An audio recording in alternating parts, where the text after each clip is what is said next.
All right, everyone. Well, welcome to another episode of the Higher Alignment Podcast. And I am really excited because today I have Jonathan Cohen with us here today. How are you, Jonathan? I'm well. How are you? My I'm daughter well, says thank hi you. too. Okay. Tell her we all say hi. Everyone says hi, baby. Oh, thank you for taking time out of your day to be with us, especially obviously you have a family who I'm sure always wants your attention. So just thank you really for being here. My pleasure, truly. It's awesome to be here. Love the content, love the mission. Proud of what you're doing, and I know you're putting out a positive message, so it's awesome to be a part of it. Well, thank you. I really appreciate that. And I'm excited about today's conversation because I don't think I've actually ever talked about this topic in any of my content. And mainly because I think I have a weird relationship with it myself. So I haven't felt like the voice to speak about it with. But I wanted to talk to you today about imposter syndrome, Mm, which is obviously kind of become a buzzword, I think a yeah. little bit in the growth and development, world. But it is something I often hear from a lot of my clients. And so, from consuming your content and the little conversation we've had, I can tell you're a person who strives for greatness. And I think greatness, means different things to different people, and it should be, in alignment with each individual person. But, I see obviously you're a family man, you're married, you're a lawyer, you've done a lot in the physical space. So my first question is, for someone who has established themselves to that level, and feel free to maybe dive into what that is for you or even your definition of success in that term. Um, what has been your experience with imposter syndrome? Yeah. It's funny because you never know when you arrive unless you decide. But you have to have this insane level of self-awareness and humility that you're willing to accept the fact you're proficient in your skill, but you're also a willing student that has to have a skill set and curiosity that allows you to further explore how to refine that particular skill and expertise. So Alex Hormozy talks about this concept of stacking proof. For me, that resonates as an attorney. And the switch kind of flipped when I largely experienced imposter syndrome with my work as an attorney, with my fitness as an endurance athlete, with my love of personal and professional development. And I didn't really ever get that feeling of I've arrived, no matter how many books I'd read, no matter how many reps I'd done, no matter how fast I ran, no matter what I accomplished financially. There was this tug and this unwillingness to let myself qualify myself as an expert, particularly when I looked at other experts. And so my background is 5 years of public service in 2 different countries as a criminal prosecutor in Bronx County Special Victims, as an IDF soldier in the Israel Defense Force infantry combat for 2 years. And collectively, I didn't feel qualified enough to be able to offer advice or insight, but I always had a passion for wanting to be better. And I feel like because of all of these stigmas that I had imbued upon me and I fell for as a kid growing up, labels and names and issues, that really played a big role in, well, you better not qualify yourself as an expert because we want to keep people safe and away from you because the experts are over here. And so that kind of led me down this path of wanting to become an academic and overachieving and not really ever considering it an overachievement. And so I would do a lot of self-degradation. I would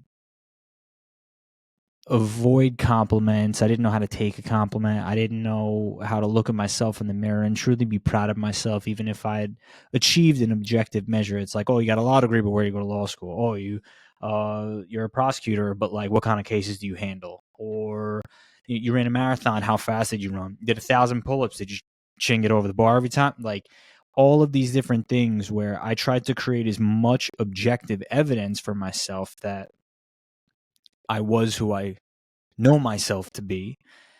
But externally, the world didn't perceive me in that way. At least that's what my own self-talk was about. And so my experience with imposter syndrome just one day changed when I heard that sentiment, and I decided to start making a list of all the things that I had done that established my expertise and my proficiency in the areas of personal and professional development.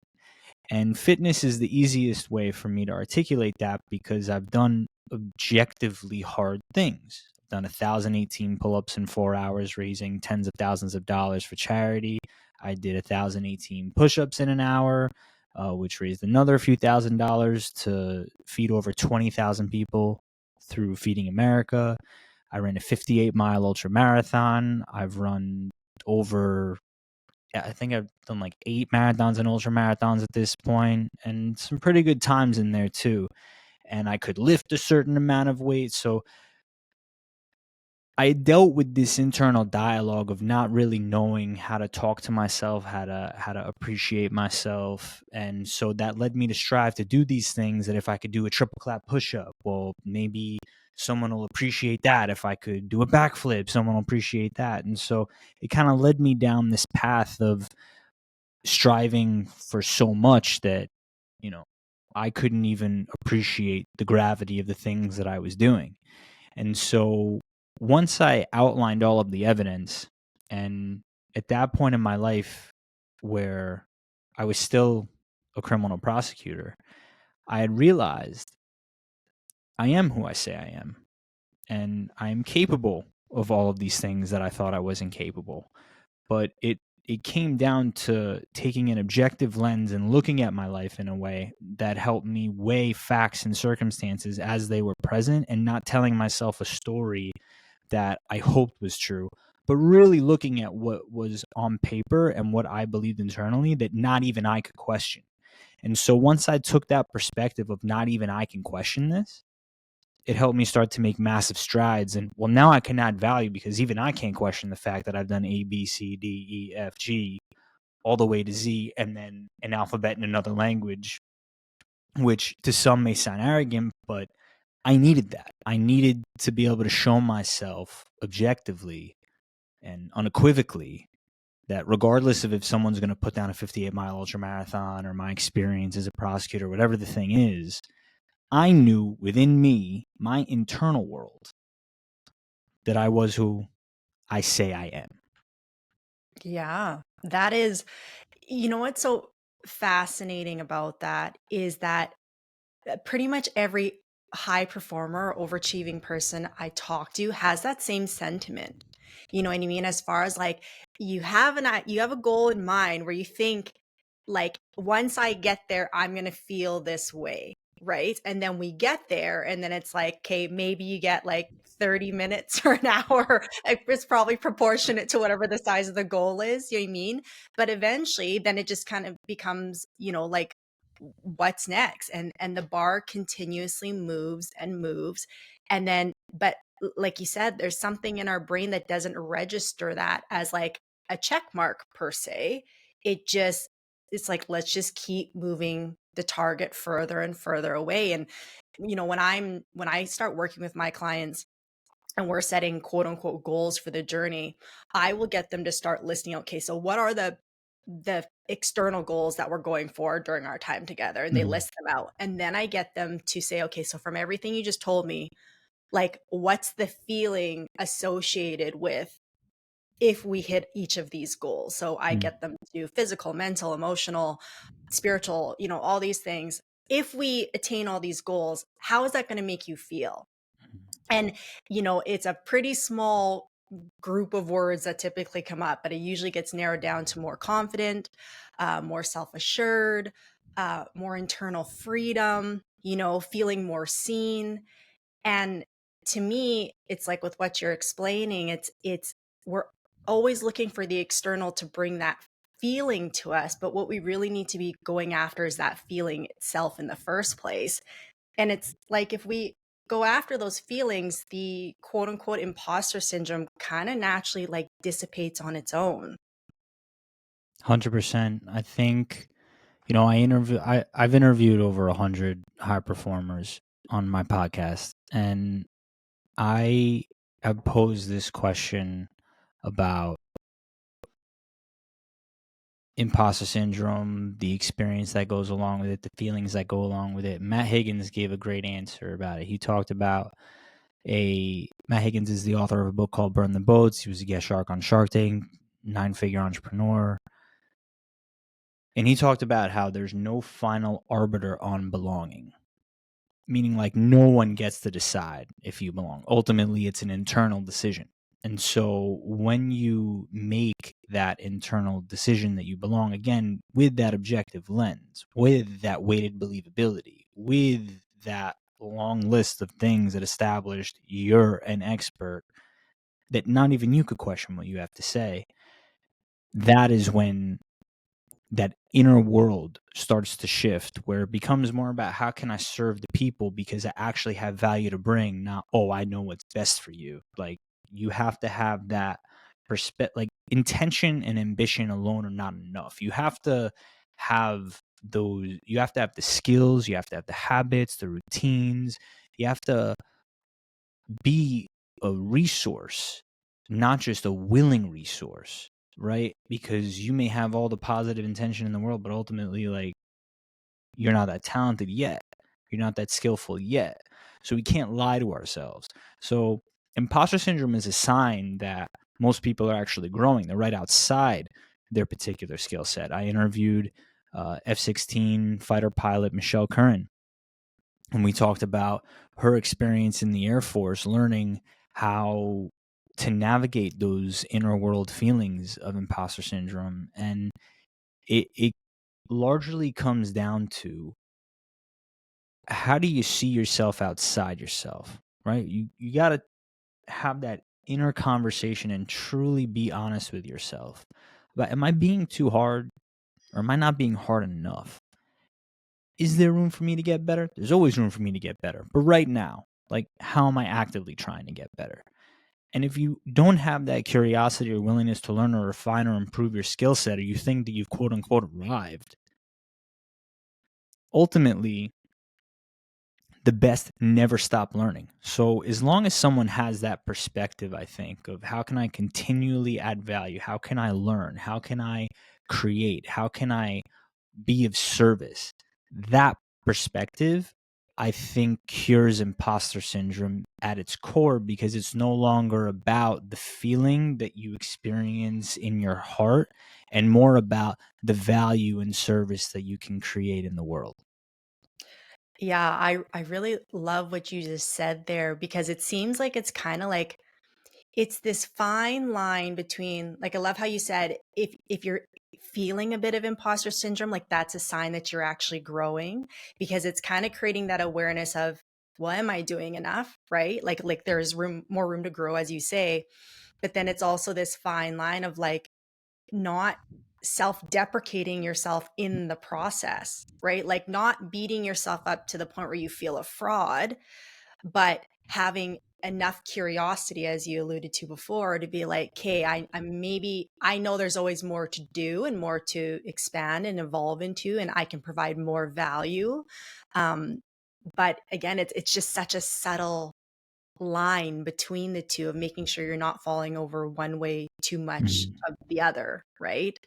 I would say, for like in your experience from talking to the people that you interview or yourself, like how does someone, in your opinion, navigate that fine line of making sure that they're not kind of ending over in the bucket of like where it's hindering their growth, like to the point where now the noise is so loud in their head that it's scaring them or holding them back from actually taking a step forward or taking that next client or putting out that piece of content, something as, even though we're inundated with content all day, I know I have a client right now I'm dealing with who's incredible at what he does, and the thought of creating content scares the shit out of him. And I'm like, but you're so good at what you do. But so from your perspective, how does someone navigate that? The intention it's a great question. And I think that the intention at its core, as long as it's pure, should be the North Star. Ultimately, let's take your friend as an example. He's depriving people of his message if he's as good as you say he is, right? He's depriving people of his message that he could potentially be helping if he doesn't share it. And so navigating the line, in my experience and in my opinion, comes down to, again, we're going beyond the intention here. When I look at my particular skill set or my particular accomplishments in this particular problem, can I help somebody process and solve this particular issue? And how would I help them do that? What's the unique mechanism that I offer that helps me solve that particular problem? And so walking the line largely becomes about when you take an objective lens and you remove your feelings from it, you remove your ego from it, and you assess yourself as a professional and ask, would I hire me? And I think that if the answer to that question is yes, find out why. And if the answer to that question is no, find out why. Because if you can reflect candidly with yourself, you already know internally the truth to that answer. I remember the other day, I've been through a lot, I've seen a lot, I've done a lot across multiple disciplines, humbly.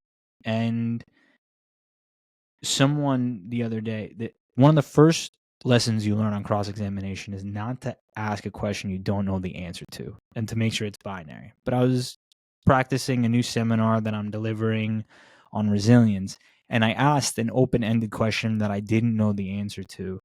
And candidly, I wasn't prepared for what the person responded. And so I'm quick on my feet, and I was able to talk around it and give a meaningful response once I processed what the person said. But in that moment, as proficient as I am in the things that I do, I felt the sense of imposter syndrome, like, oh God, what did I just, like, I wanted to go publicly speak, offer seminars and deliver. And like, I've spent the hours, I've done the work, I know the evidence is there, but why can I answer this question? And that's just the demons doing their thing. Because the more time you spend in rumination and less time synthesizing and processing, that's where we let the feelings take over and the doubt take over instead of focusing on putting one foot in front of the other. It's one thing to gather information, it's another thing to analyze information, but it's a whole other world to develop an opinion on the information. So if you truly have read not just 1/600, like, for example, I just finished the Walter Isaacson biopic of Elon Musk, and I've watched a couple podcasts and I've consumed a bunch of his content on Twitter. Am I an expert on Elon Musk because I spent like 10 hours? No. Like, it did probably more, but like it doesn't make me an expert on Elon Musk or his career or anything like that. It makes me an amateur or like just interested in that particular topic. So I can't go out holding myself as an expert, as someone who authors books or can solve $1 trillion problems just because I spent some time studying someone who did. So I think that if someone really takes the time to assess if imposter syndrome is definitely something and sincerely something that someone's suffering from, then it's worth it to have that candid conversation with yourself, reflecting on that framework of, would you hire you? If yes, why? If not, why? And when you reflect on those answers, those are problems or positives, one way or the other, that either becomes your marketing material or it becomes areas for growth. So either way, you're getting assets out of it. You're getting experiences out of it. It's just a matter of how you choose to reframe, assess, process, synthesize, develop an opinion on it, and deliver ultimately to solve the problems that you want to solve. It's a great way to be curious about the question, but also how, like, you laid out a really logical framework to break it down, right? Like just asking very matter of fact questions, but in a way that um, it can lay out the evidence for yourself, right? And you can make the decision from like almost being outside of you. Like now you get to observe it. And I think there's so much power in being able to step outside of your current situation and observe it from a different lens. My girlfriend always says like it's hard to see the picture when you're in the frame. Hmm. So the way you've laid out the questions, it's like, okay, it's offering you that opportunity to just kind of step out of being that person and feeling, the somatic experience of, feeling anxiety or overwhelm or fear, and then just kind of look at it objectively, like you said. I have two questions in response to what you said. The first one being, do you think that people sometimes latch on to imposter syndrome? Like I have found, and maybe this is the reason this is the first time I'm talking about this with someone, is like, I'll be honest, whether people resonate with this or not, I do find some of these words sometimes become a little like buzzworthy. Like when narcissist was the big thing, you know what Yeah. I mean? And Yeah. 100%. like narcissism is a scale. I All of us remember have that. narcissistic degrees to, Yeah. Yeah. but Yeah. then everyone's like, he's a narcissist, she's a narcissist. Like, you get one, you get one, you get one. Like, it was being thrown out so much that I was like, I don't even want to address this because it's just, it feels like people are attaching to it. And sometimes I feel a little bit the same with imposter syndrome, not downplaying anyone's experience with that. I think we all have moments of feeling unworthy and wondering if we're good enough. That's just the human experience. Yeah. But sometimes I wonder, and even just like the syndrome part sounds so like you kind of said earlier, it's like almost like another label that we can kind of throw on ourselves. Like, Yeah. well, I'm dealing with imposter syndrome. Like you're dealing with the flu, or does it make sense what 100%. I'm Yeah, asking? yeah, it definitely. So I just want to make sure I understand the question correctly. So when you asked latch, is it latch as in it's a buzzword worthy of creating content, or it's an identity crisis that someone's uh I mean, I preventing mean them more from like doing more? the latter, more of Okay. like you're attaching to it as a reason why you can't do Mm. it, like Yeah, further than the experience of the moment. Like you almost believe like literally you have a yeah, syndrome, yeah, yeah. Great question. So I'll just talk about the narcissism portion as an example, right? Like people always assume narcissism is a bad thing, and that's because they can't wrap their heads around the concept of arguing for and against something. And narcissism in a vacuum is a bad thing, right? Self-obsession, etc. But there's also Machiavellianism and psychopathy that go along with it, where it's about manipulation and like malicious intent and like thinking of yourself first. I think of myself first when I wake up at 5 o'clock in the morning to go train so I can be calm to take care of my family and business the rest of the day. Like that's a narcissistic attitude. But at the same time, like if I don't serve myself, I'll just be short and I'll be, short fused or irritable or unproductive or self destructive in some weird way. And that doesn't help me be of service to other people. So I have to put myself first, if you will, and wake up earlier and get things done. Um, so I don't think that in a vacuum any of these concepts are as bad as people on the internet make them out to be. And that's what I mean about developing an opinion on it, like we were talking about in the previous question.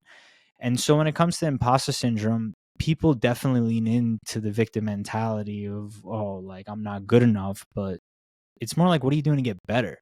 Like if it really matters that much to you and you really want to improve and you do want to add value, then either your intention isn't as pure as you think it is or you don't care enough. And I think that if people can again have that reflective, honest, genuine conversation, whether it's to a video camera, to a journal, to themselves, to a partner, you gotta really start to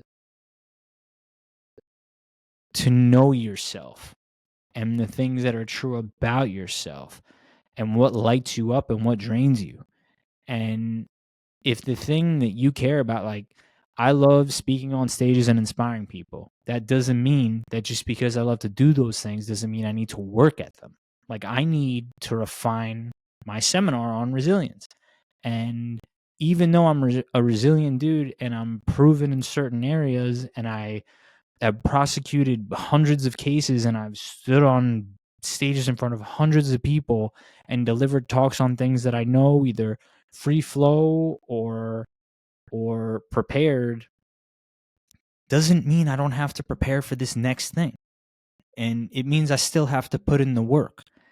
It doesn't mean that I am gonna let myself tell myself a story of, oh, you don't deserve this, like you should crawl back up, just focus on your job, it'll be easier. And those thoughts still come in. It's just the demons, it's just the self-doubt and the negative self-talk and the limiting beliefs that want to in my brain trying to keep me safe. But you don't grow where you're safe. So I think people don't deliberately try to keep themselves in their place. I think either they don't know any better or they have been in environments where no one's really challenged their growth. And so the idea of being questioned or the idea of being challenged is frightening or uncomfortable. So it's not worth doing what you and I would probably call the deep work on.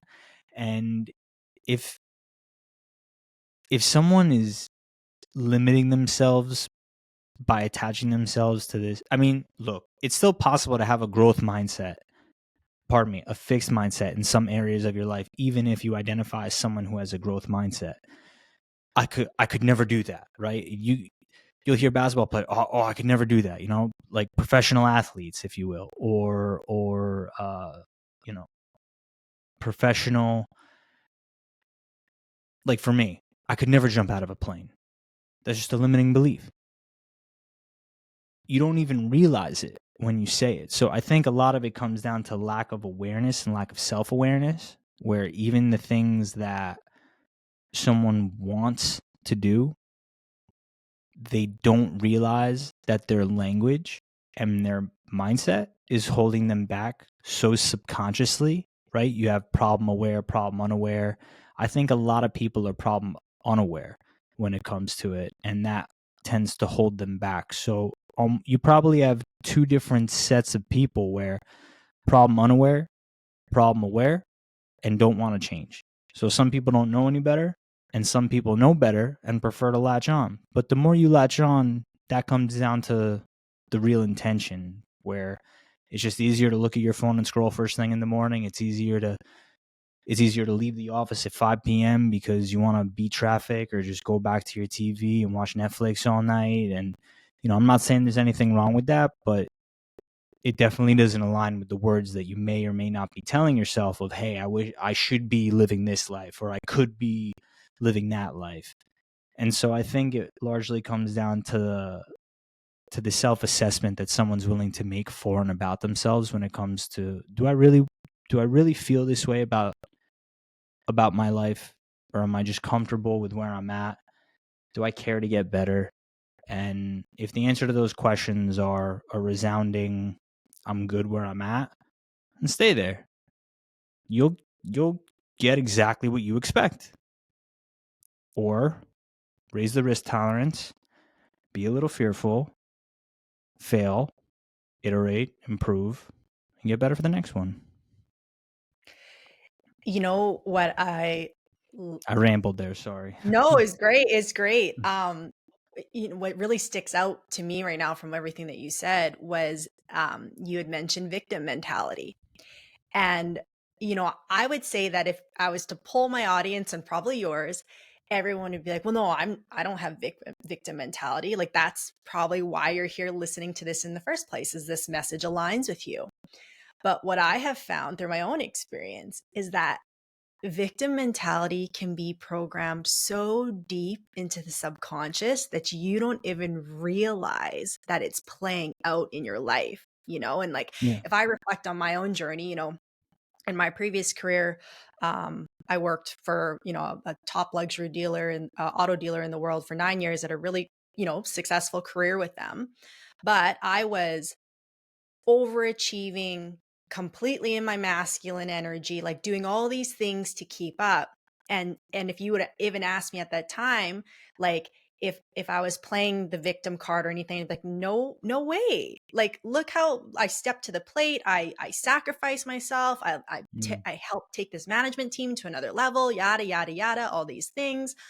But if I really look underneath the surface and now where I'm at now, I see that the victim mentality was playing out in the sense that I had to come across as perfect, as this overachiever in order to avoid any potential rejection, vulnerability, um, just feeling any type of lack.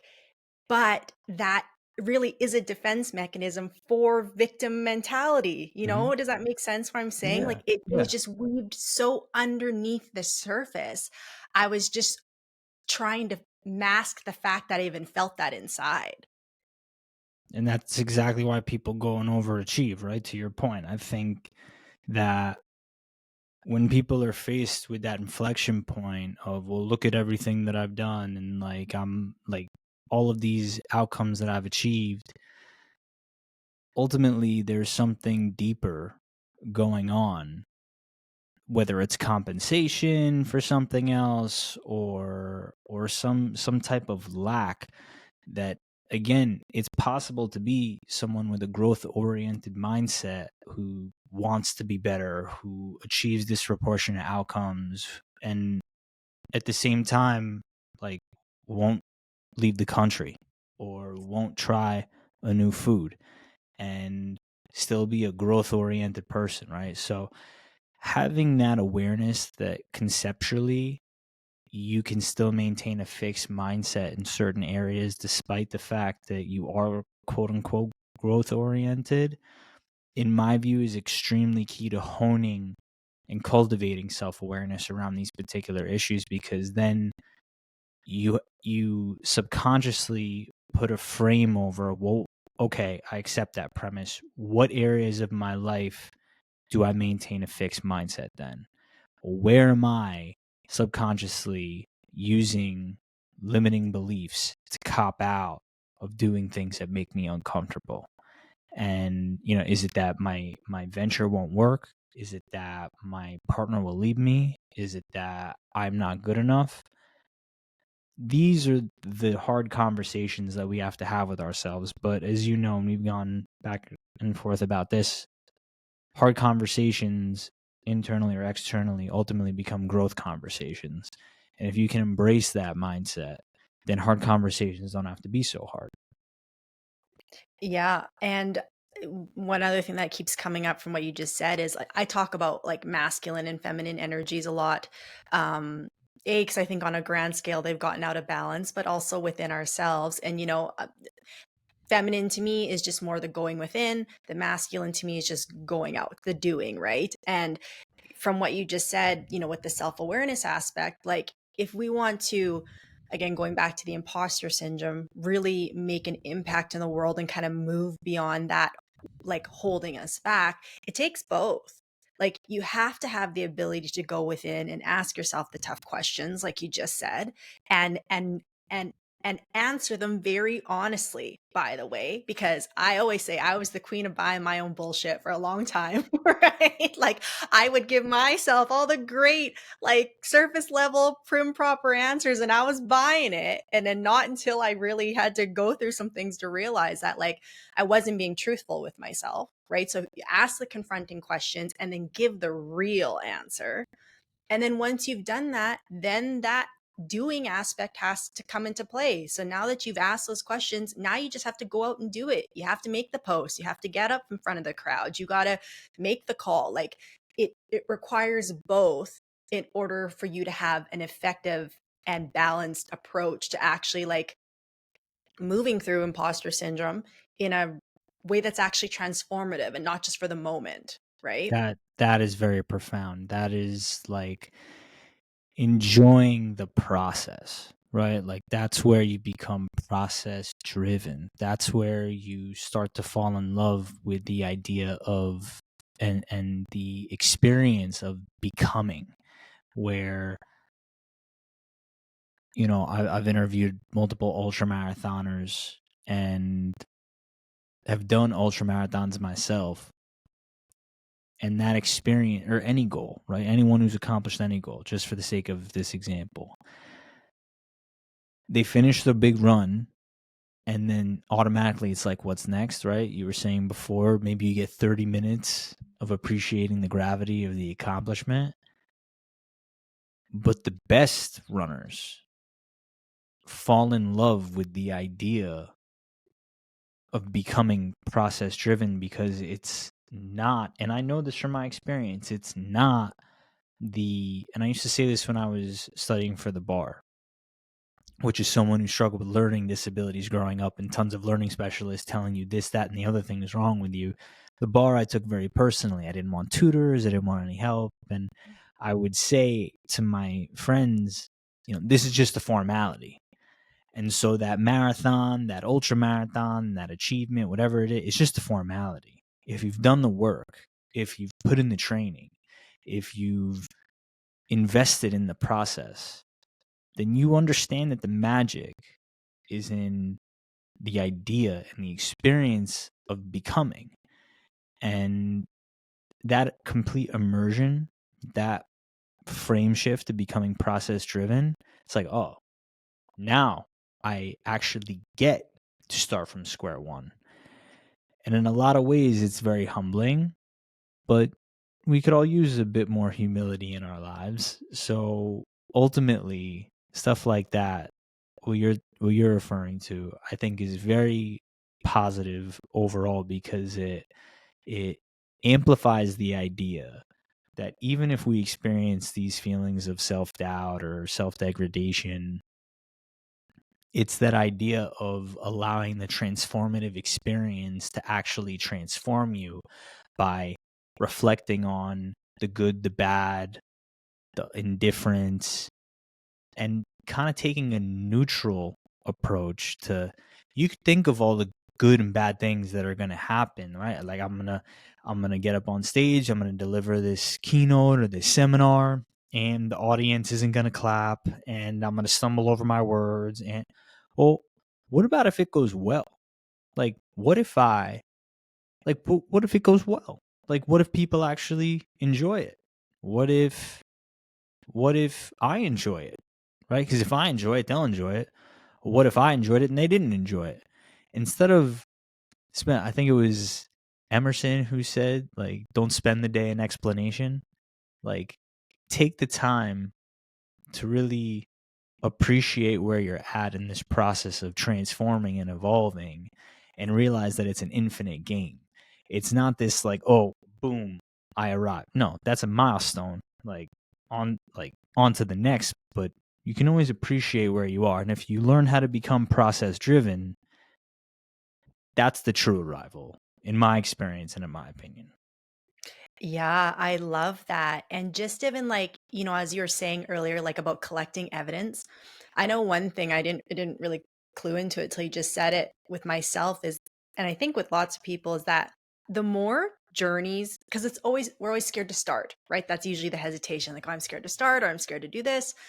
But the more times you do that, and you can look back, that's evidence in itself of just every transformation you Yep. went through. Instead of just adding up the accolades and the achievements, which probably are a natural byproduct of that, you could even just look back in your journey and be like, look, every time I chose to start something new and go through a transformation, it always got better and better and better. And that can be evidence in itself that, like, you're just really good at transforming Mm. whatever's on the other side of that, and that to me at this point in my life is something I have started to rely on. It's just like, I know anytime I've started something new, the journey has just been so impactful to who I am as a human being now, that it's like, okay, so what are we going to transform through next? Now, obviously, sometimes that stuff is super uncomfortable. Do you know what I mean? And I got to shed some tears and have a couple angry moments along the way, like, no doubt.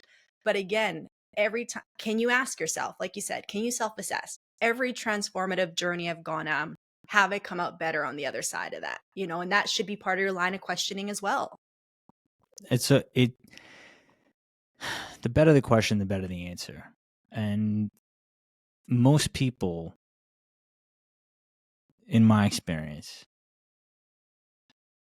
they're not asking themselves the right questions. Even the smartest humans on the planet aren't asking themselves the right questions. And, the example I love to give is, how do I make more money? That's not the right answer. That's not the right question, because no one's just going to hand out money. Like, they're not just waiting on a street corner ready to hand you out your $10 million. So it's, how do I create value? What problems can I solve? Who can I serve? Those are better questions. And then once you identify the problems, how do I solve the problem? No. How do I solve this problem in a way that creates value? Okay. How many people does this help? Is it scalable? How can I scale it? Understanding that the quality of the questions that you ask yourself will improve the quality of your life, that really at the end of the day, what we're chasing is the skill set of asking better questions. And I had a professor in law school. We went back and forth about my participation, because it was the difference in like the third of a grade. And it was the difference in my GPA being, I graduated top 25 in my class, but I didn't make cum laude. I fell short by like 0.001. And so if I got this particular grade improved, I would have made cum laude. And he asked me about the quality of my participation, because I had participated a lot. I sat in the front, I raised my hand, and throughout the semester he would comment on my beard or my hair, whatever. So like it was like this weird dynamic with the professor. And I thought for sure I was going to get that grade. And it took me a couple weeks to finally get him on the phone once grades came out. And he asked me what I thought about the quality of my participation. And I told him everything I just said. I raised my hand. I sat in the front. He's like, yeah. But like, did you add value to the conversation? I was like, aren't we supposed to ask questions and not know what's going on and you teach us? Like, isn't that how this goes? It's like, not exactly. And so there's more to that story, but ultimately that was a transformative experience, because the quality of my questions weren't strong enough at the time. Now, obviously, they're way different. But me learning that lesson at that point in my career as a student or a graduating student was extremely important, because when you understand that your quality of life is going to be measured by the story you tell yourself, and the story you tell yourself is going to be based on your self-talk. But if you're just telling yourself things and not asking anything, then you need to develop a new pattern and a new habit that helps you identify problems and solve those problems. Because as much as we like to think that we're in our own world, the human experience is unique, but not that unique that no one's ever dealt with those feelings or those experiences or anything like that. Nothing that I say is super novel. It's a blend of different influences and experiences of my life that have helped me come to certain conclusions. And so, and I would like to think proven methods and frameworks. And so when you learn how to ask those better questions, you'll get better answers. But it starts with, stop just talking and start asking. Because when you start asking, you learn how to start doing. And the more you do, the more experience. The more experience, the more you train your intuition. The more you train your intuition, the better decisions you make. The better decisions you make, the better outcomes you get. The better outcomes you get, your confidence improves. Now imposter syndrome is not going to be as much of an issue anymore, right? So having that perspective and honing that skill over time, I think is an effective roadmap to overcoming imposter syndrome, building a high quality of life, and understanding that, we're all trying to figure it out. It's such a subtle but profound shift that you just gave us here because like ask better questions, you know what I mean? And what comes up for me is like cuz so most of my clients, the people I work with come to me at a point where they're burnt out, right? And I always talk about how burnout is disconnect within. You've been living outside of yourself for too long that, you've lost touch with what's actually in alignment within yourself. And the way I take what you just said and applying it to what I do and I help people with is like I find most of my clients when they come to me, they're so used to asking questions, but they're always asking questions about the external. Mm, How can I what do they need me to do? How do I do this better for them? And obviously there's value in that, of course, but there's way too many questions about what's happening outside of them and not enough questions about what's going on within. Right. So then that's why the disconnect happens. It's like, well, I haven't asked myself in a long time how I feel. I haven't asked myself in a long time, like, is this actually in alignment with me still? And then the other part of that is when I start and I always tell them, they're like, that's hard. I'm like, well, you're developing a new skill set and relationship. Like you haven't asked yourself, you don't even know if you've even asked yourself how you are lately. Like mm. you don't even remember the last time you did that. So it's like getting to know a whole new person again. Yeah. Yeah. And the other thing that always comes up is, when they start asking this, I said there's going to be multiple voices that pop up internally and you need to be aware of which one you're listening to. So there's the loud voice that we all know. That's when you ask yourself, "Oh, what do I need right now?" They go, "Oh, you need to get this project done by Thursday, so then Friday you can move this ahead and da da da da." The voice that we all hear. I said, and then to me, I always refer to it as your inner child. I said, then there's also a really quiet voice in there that's saying, hey, I like just need a 10-minute break right now. And like, if we could do that, that would like just help so much. But most people have completely lost touch with that quieter Yeah. voice. Yeah. And again, going back to asking the better questions, it's like when you ask the question, you also just have to kind of like shut up and let the truth come to the Mm. surface, not just, again, queen of buying my own bullshit. Like, let the real answer come to the surface and learn how to tune into that. 100%. I think you touched on it very accurately when you learn how to talk to that inner child and listen to that inner child. It's a very healing experience, and most people suffer from lack of self-awareness. And you have different types of awareness: situational awareness, emotional awareness.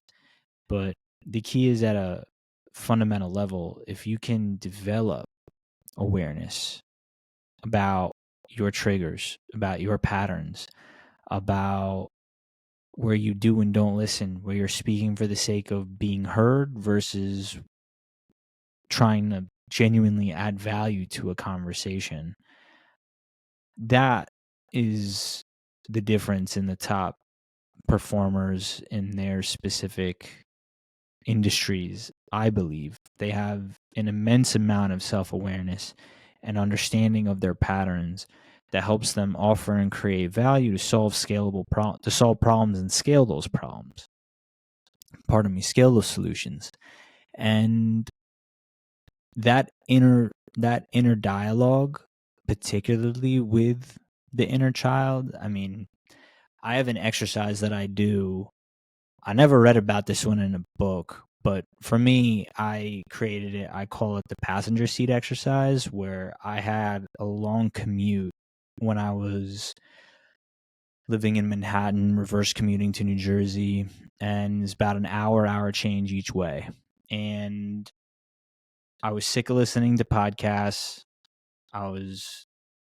I'm not really an audiobook guy. I like to read books, and I didn't want to listen to music either. I don't run with headphones.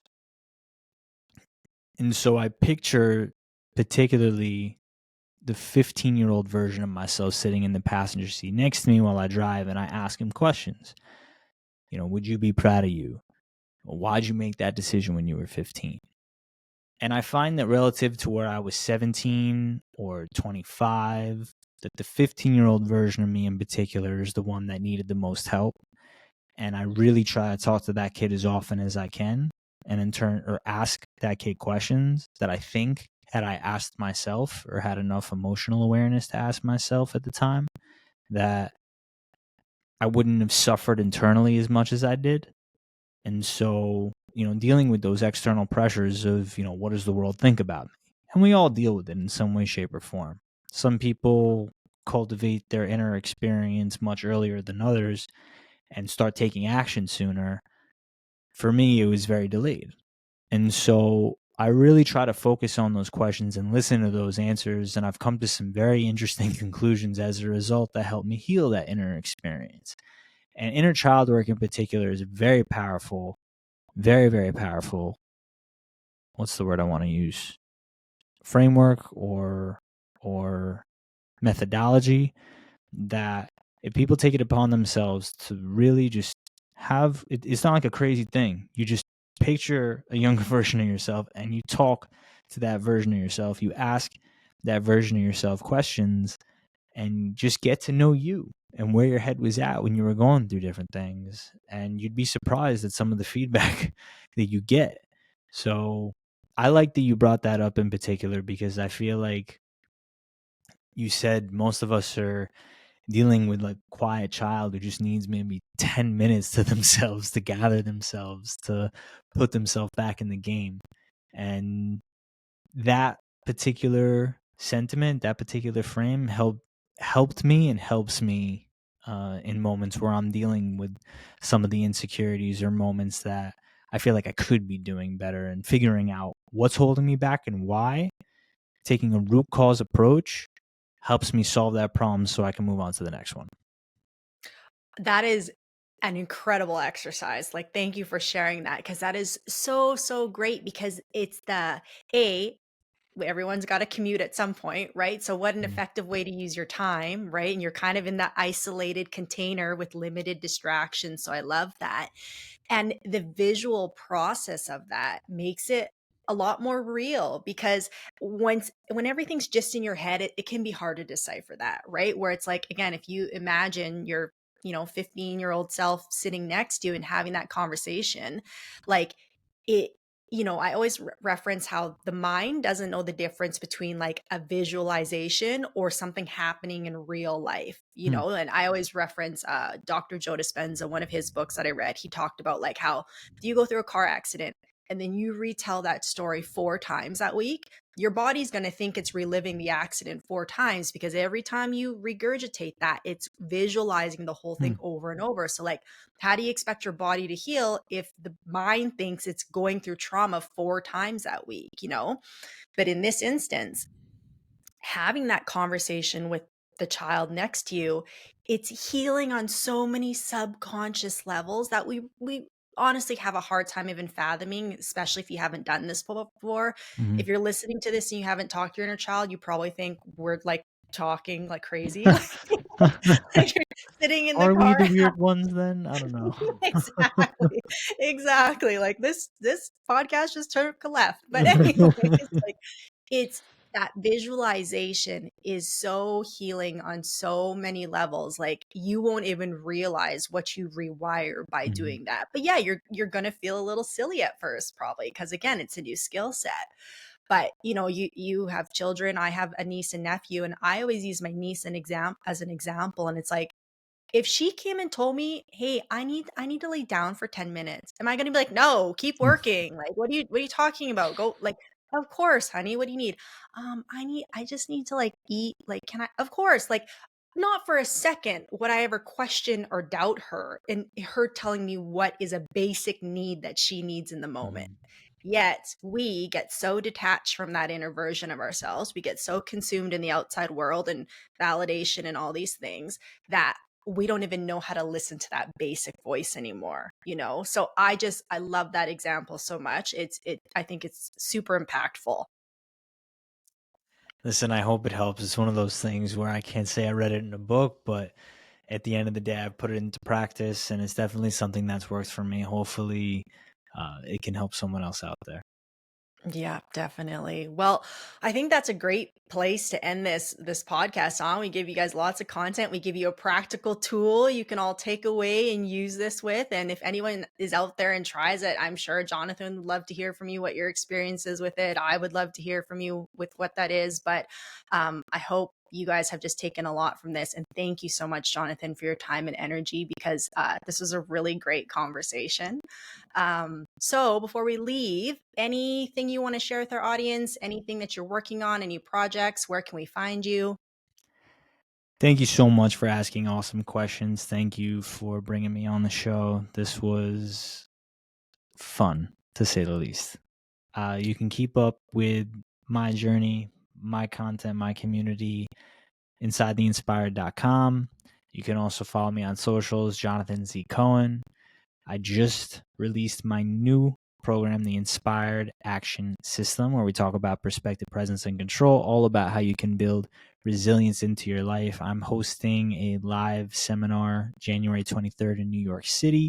Come check it out. The Art of Overcoming Setbacks, Strategic Resilience. I hope to see you there. And if you got any value out of this, please give this podcast 5 stars because she deserves it. Awesome. All right, everybody. Thank you so much. And we'll see you in the next episode.